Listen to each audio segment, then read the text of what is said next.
भर दिलवा बस तो के बुलावे। तोर बिना ए जान नींद ना आवे, रात भर दिलवा बस तो के बुलावे।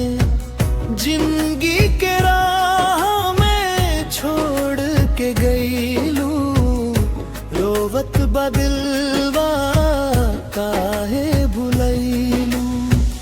दिलवा टूट गईल हो तोरे प्यार में, आंसू बहत बा हर एक रात में। कसम खैले रहलू साथ निभैबू, आज छोड़ गईलू बीच बाजार में।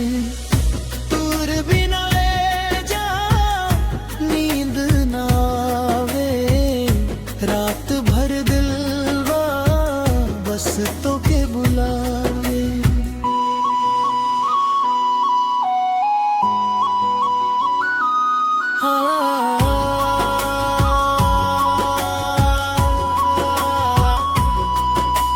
सपना सजवनी तोहरा नाम के, तू ही तरहली हमरा जान रे।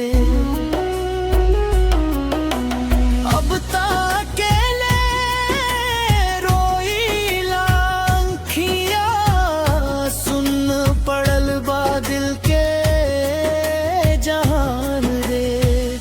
चांद भी लागे आज धूरा, तू ना रहलू ता सब कुछ दूरा। याद तोहार सतावे हरदम, टूट गईल प्यार के धागा पुराना। तोर बिना ए जान नींद ना आवे, रात भर दिलवा बस तो के बुलावे।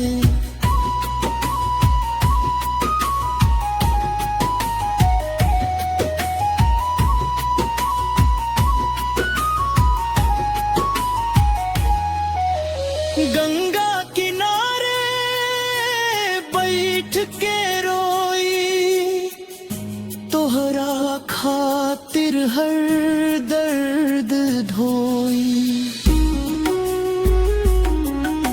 सिंटों के दिल से निकले पुकार, लौट आ जाए बेवफा यार।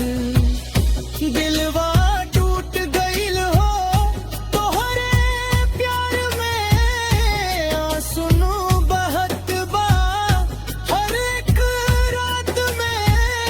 कसम खैले रहलू साथ निभैबू, आज छोड़ गईलू बीच बाजार में।